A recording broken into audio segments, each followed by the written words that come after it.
José Carlos Sepúlveda da Fonseca, hoje é dia 23 de janeiro de 2020. Bem-vindos aqui ao canal. A minha proposta hoje é abordar um tema quente, um tema que está em muitos debates, a proximidade ou quase a identidade, poderíamos dizer, entre os sistemas ideológicos e políticos do assim chamado nazismo, nacionalsocialismo e do comunismo.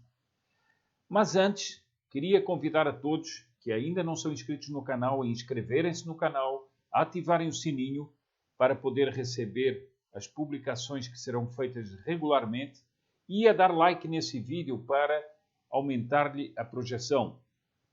Também convido-os a comentarem, a fazer os seus comentários aqui embaixo do vídeo para alimentar os debates que são sempre saudáveis. Bem, hoje, o Brasil vive uma época de muitos debates políticos, de muitos debates ideológicos e, às vezes, de uma certa confusão. Certa confusão criada, muitas vezes, por máquinas altamente orquestradas, as máquinas da desinformação. Nós vemos trabalhar nisso a mídia, muitas vezes, nós vemos trabalhar uma mídia, muitas vezes, influenciada por ideologias de esquerda. Nós vemos também trabalhar disso muitos académicos, nós vemos trabalhar nisso os agentes políticos das máquinas de esquerda que se mostram desesperados por não terem mais diretamente poder na mão.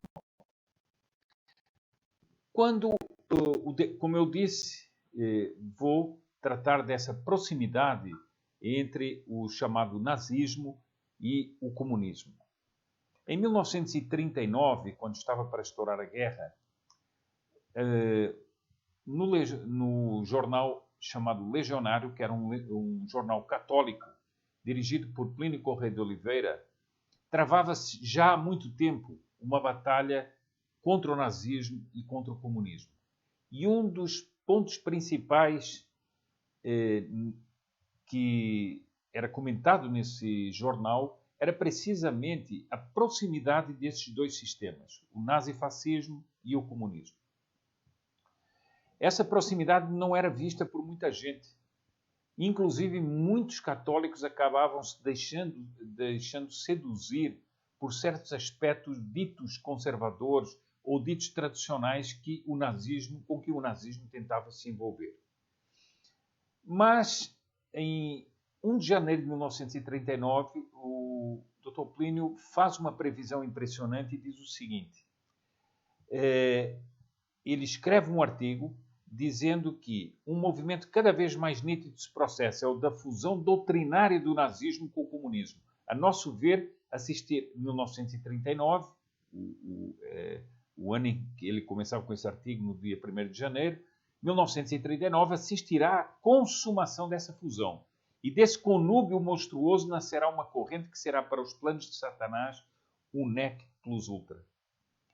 Meses depois, é assinado o pacto Ribbentrop-Molotov e, não muito tempo depois, é deslanchada a guerra.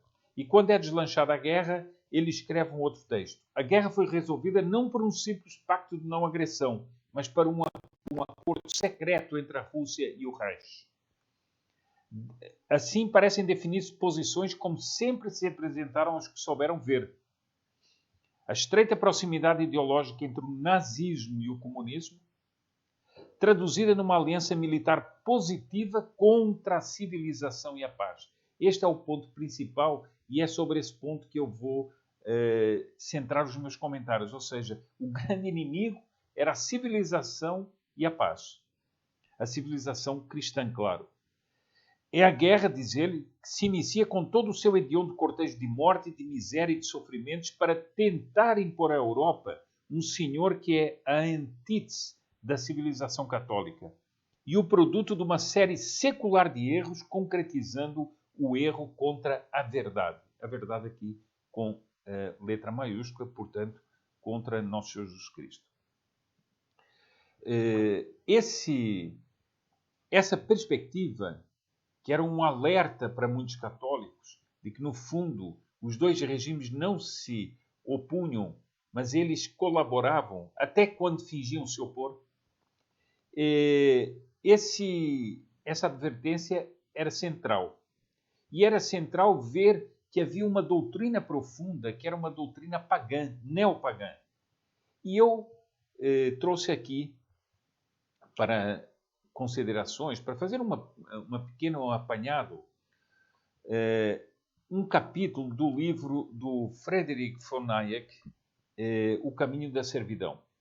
Ele escreve esse livro em 1944 para fazer uma advertência na Inglaterra de então. Ele era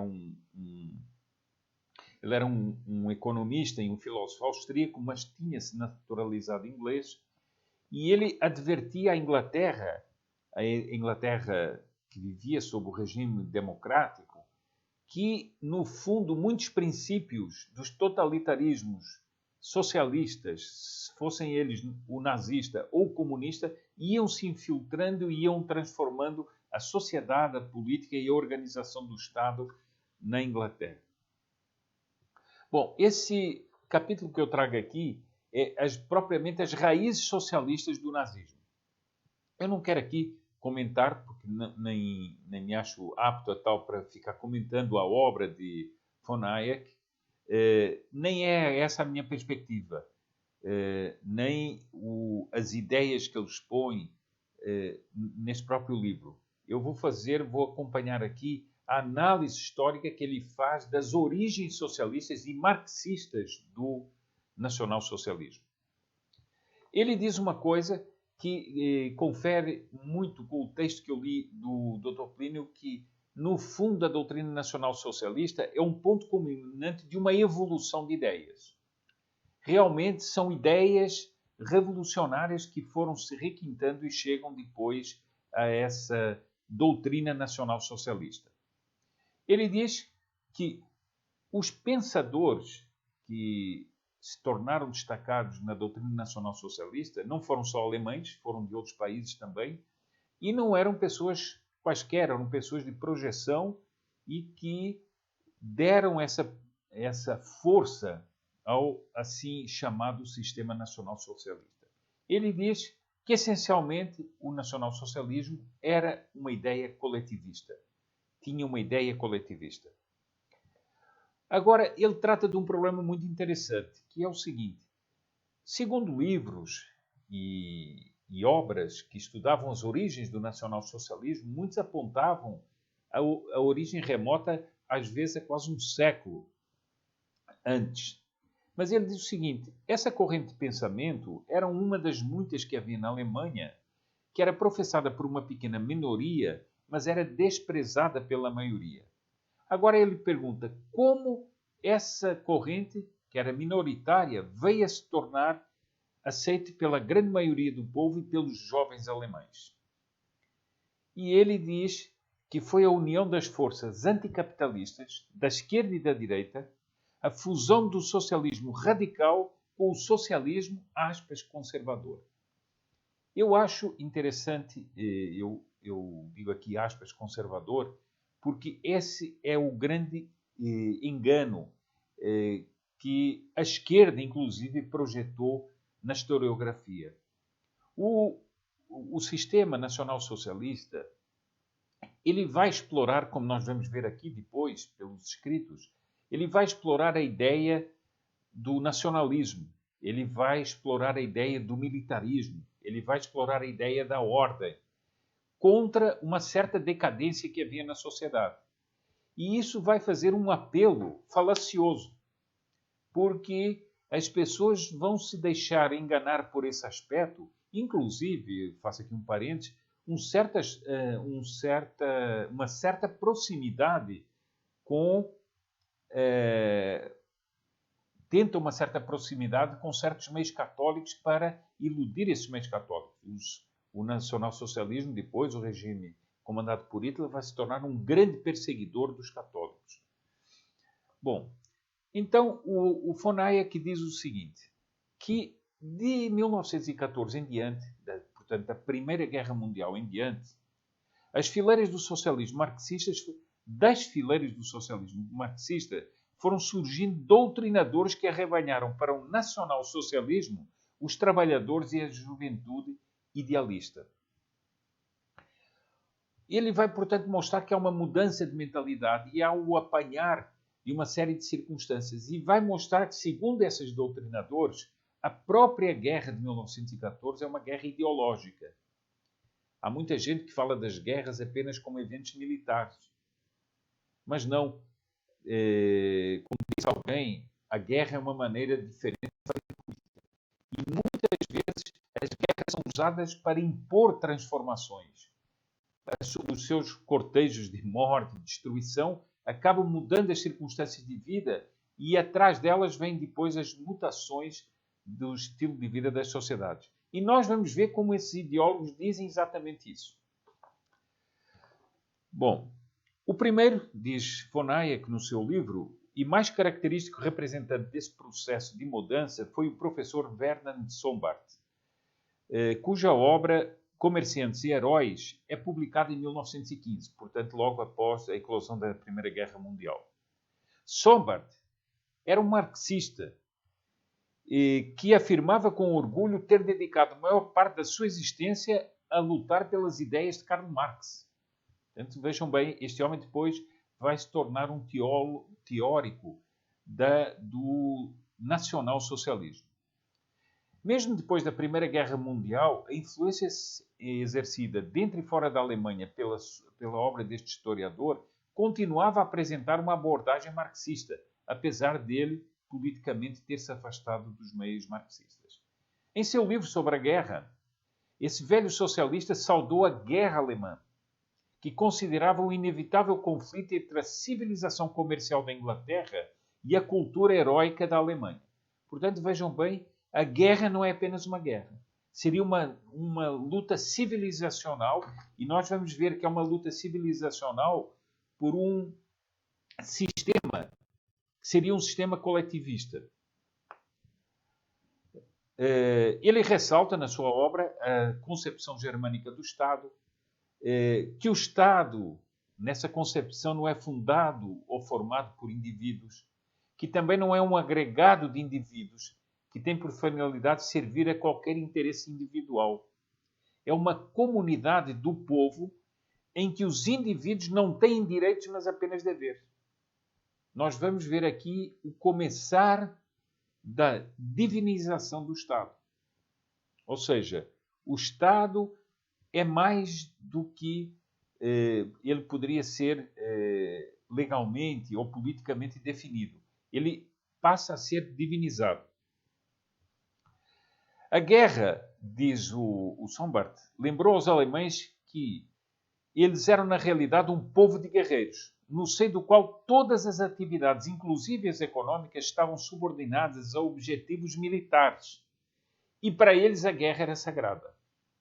Nós vamos ver, então, que o nacionalsocialismo vai despertar, já antes, ele está dizendo que já antes, né, na guerra de 14-18, mas depois o nacionalsocialismo vai trabalhar isso.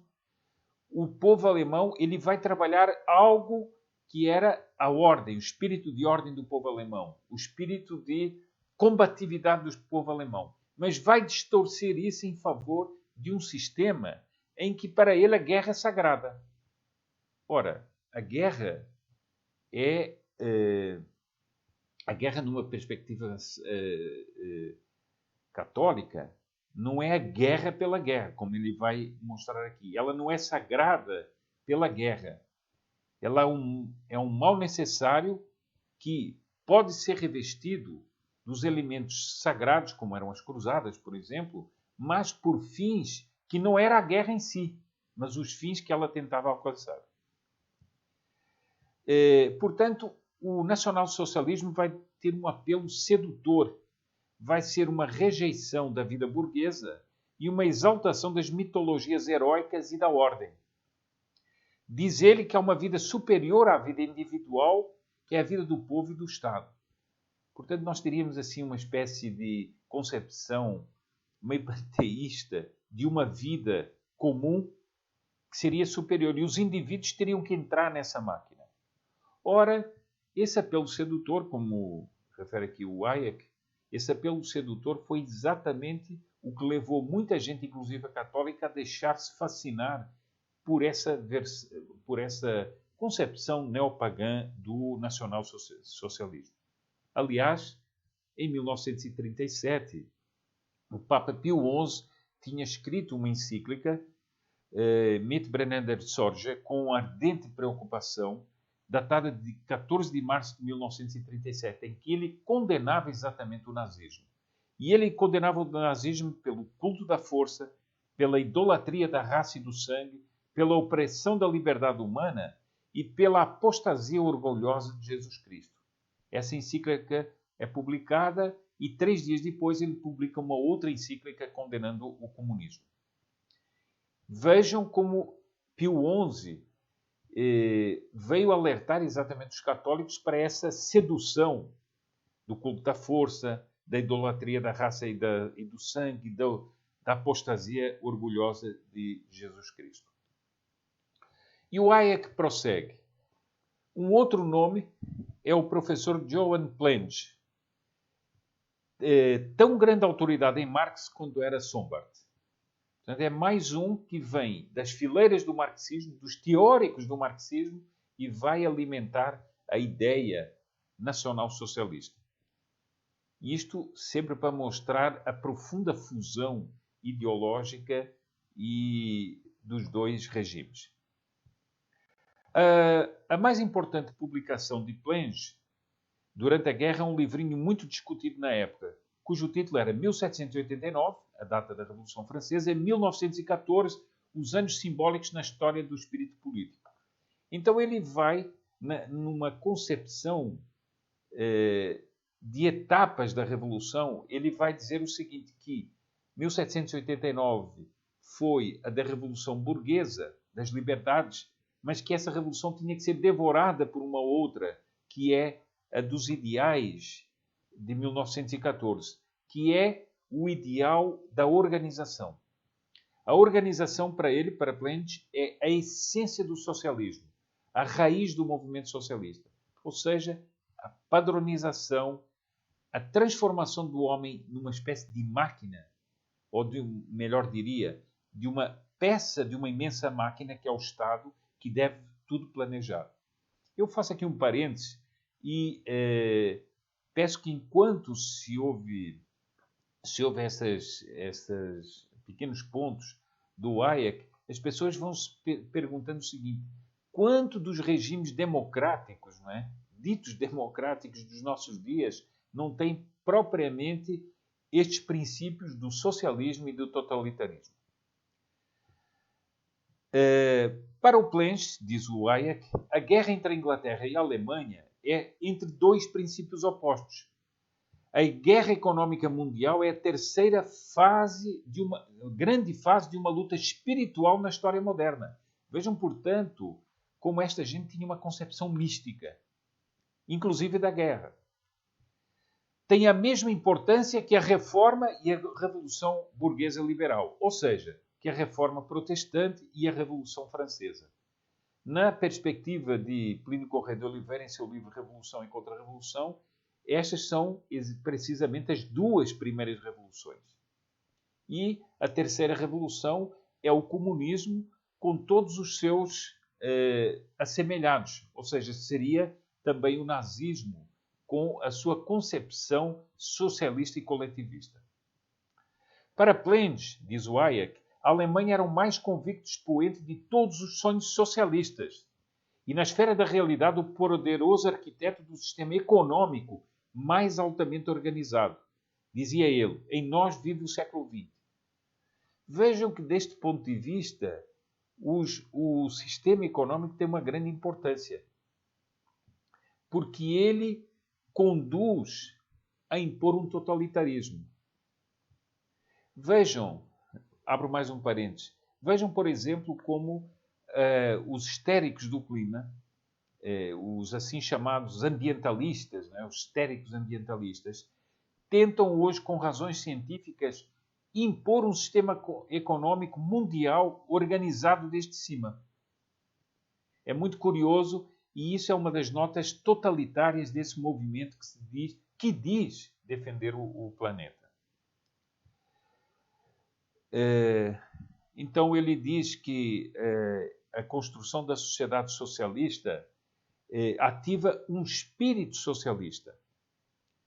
No periódico, depois o Hayek diz o seguinte, no periódico socialista Die Glocke, Plenge escreve o seguinte: 1. O socialismo deve ser uma política de poder. Isso é muito importante, ou seja, é necessário tomar as rédeas do poder, como eles tentam fazer em todas as partes do mundo. Vejam o processo PSDB-PT no Brasil. Eles tomaram a rédea do poder, as rédeas do poder, e foi a partir das rédeas de tomarem as rédeas do poder que eles foram operando. Depois, ele dá um segundo princípio. É preciso ver qual povo é preeminentemente chamado ao poder para ser o líder exemplar na organização dos outros povos. Portanto, uma visão claramente imperialista a partir dessa concepção socialista. Terceiro, assim como o indivíduo tem que ser submetido ao Estado, as nações têm que ser submetidas a quem detém o poder segundo a distribuição real das forças historicamente determinadas. Portanto, na visão dele, há um determinismo histórico. No caso concreto era a Alemanha, que devia exercer esse determinismo e devia mandar nas outras nações para impor um regime socialista. Assim como o indivíduo era submetido ao Estado, as outras nações deviam ser submetidas a uma nação que comandaria os destinos do mundo. Uma vez mais, abro um parênteses. Estudem as teorias que baseiam a concepção de Putin e verão isso.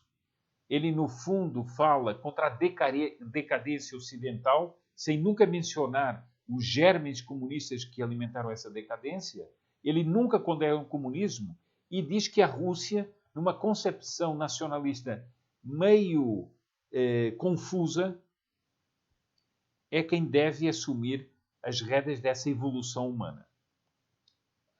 O centralismo do Estado, segundo o Plenge, seria um passo na evolução humana. Portanto, essa gente é também evolucionista nesse sentido. Quer dizer, há uma espécie de força, para eles, há uma espécie de força oculta que faz a história evoluir num sentido e contra a qual ninguém pode resistir.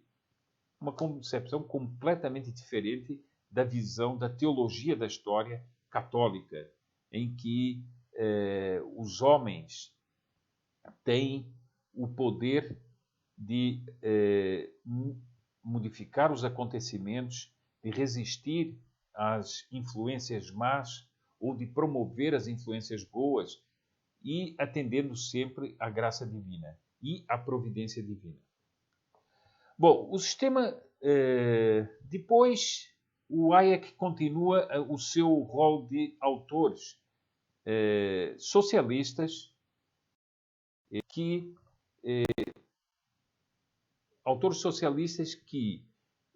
acabaram migrando para o campo nacional-socialista e acabaram sendo grandes teóricos do nacional-socialismo. Bom, diz ele, há um ativo político socialista pertencente à ala esquerda do Partido Social Democrata no Reichstag, que seria o parlamento alemão, Paul Lensch. Em seu terceiro livro sobre a guerra, 3 anos da Revolução Mundial, ele remete à revolução feita e à grande transformação da Alemanha feita por Bismarck. Ele diz que o sistema criado por Bismarck evoluiu no sentido da concentração industrial e da cartelização, que, segundo a sua ótica marxista, representava um estágio superior do desenvolvimento industrial.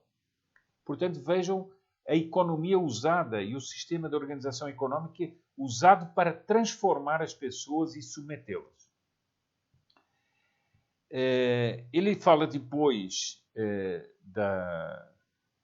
é preciso não esquecer aqui que Bismarck é um homem que vai transformar profundamente a face da Alemanha, vai construir o chamado Segundo Reich, e é um homem que toma atitudes muito claras contra a Igreja Católica e impõe o Kulturkampf, que era uma maneira de impor uma cultura através do Estado e, no caso concreto, uma cultura anticristã. Depois o Paul Lensch, segundo o Hayek, disse que, por todas essas razões, era necessário que a Alemanha triunfasse sobre as outras nações para revolucionar o mundo. E revolucionar o mundo, qual é que era revolucionar o mundo? Impor o sistema dirigista socialista. Ele atacava muito a burguesia alemã de formação académica, dizendo o seguinte: para eles, os conceitos políticos de liberdade e direitos civis, de constitucionalismo e parlamentarismo, derivam de uma concepção individualista do mundo.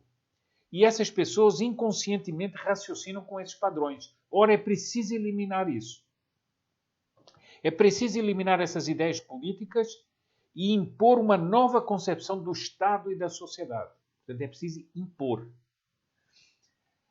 Plensch, diz Hayek, Plensch e Lensch forneceram as ideias que nortearam os doutrinadores imediatos do nacionalsocialismo, em especial Oswald Spengler, Müller van der Boek, mas outros líderes intelectuais da geração que produziu o nazismo, como Otmar Spen, Hans Freyer, Carl Schmitt e Ernst Jünger.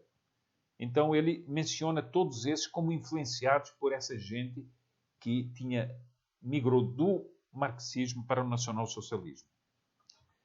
Spengler, cita agora o Hayek, afirma o seguinte: na Prússia, portanto no tempo de Bismarck, existia um verdadeiro Estado. Vejam bem a concepção que eles têm. Lá não podia haver indivíduos.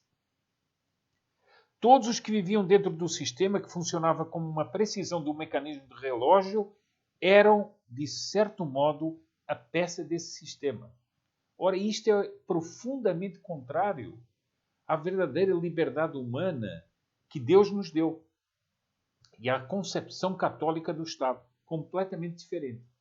Mas isto é uma concepção completamente igual ao coletivismo soviético. O expoente máximo do nacionalsocialismo, diz o von Hayek, é Müller van der Broek, que proclamaria que o Terceiro Reich propunha-se dar aos alemães um socialismo adaptado à sua índole. Isso aqui é muito interessante porque mostra como as ideias políticas vão se adaptar às tendências do povo. E para trabalhar esse povo vão trabalhar as suas ideias conservadoras para desviá-los e levá-los a um sistema neopagão. O caminho que conduz ao socialismo na prática é a volta do povo alemão às suas melhores e mais nobres tradições. Vejam a subtileza disto. Isto faz lembrar a frase do Nosso Senhor no Evangelho: cuidado com os falsos profetas. Falsos profetas, ou seja, eles são profetas, vêm nos falar do nacionalismo, vêm falar das melhores tradições, vêm falar de tudo isso, mas depois é para levar e conduzir a um erro total, que é o socialismo. Aliás, esse homem citava, segundo o von Hayek, citava o marxista Korsch, que descreve que ele dizia o seguinte: ele segue a mesma linha de argumentação que a minha. Bom, e o Hayek termina o seu capítulo dessa maneira: socialismo conservador, e em outros círculos, socialismo religioso, foi o slogan sob o qual muitos escritores prepararam o clima que iria propiciar o sucesso do nacionalsocialismo e da luta contra o Ocidente. E aqui o Ocidente não era apenas a sociedade já com notas de decadência, mas era o Ocidente enquanto fundamento ainda tendo no Ocidente as raízes da civilização cristã, com as armas do espírito e da organização económica. Vejam bem, socialismo conservador. Foi esse aspecto pseudo-direitista que foi depois propagandeado, inclusive pelas máquinas do comunismo, para dar um prestígio ao nazismo, que para ele poder deturpar as mentalidades, enganá-las. Então, acho muito proveitoso este debate que existe hoje em dia sobre de ver as proximidades dos regimes nacional-socialista e comunista, para que nós não nos deixemos enganar e para que nós vejamos também em certos apelos que hoje em dia há por aqui, por lá e por acolá, de nacionalismos mal explicados. Porque o sentimento nacional é algo que, visto na perspectiva do direito natural e do catolicismo, tem uma razão de ser boa. Mas há certos nacionalismos que são deturpados, como foi o nacionalsocialismo, e que conduzem a sistemas neopagãos. Eu encerro por aqui este meu vídeo e convido-os uma vez mais a se inscreverem no canal, ativarem o sininho para receber as informações e darem like neste vídeo.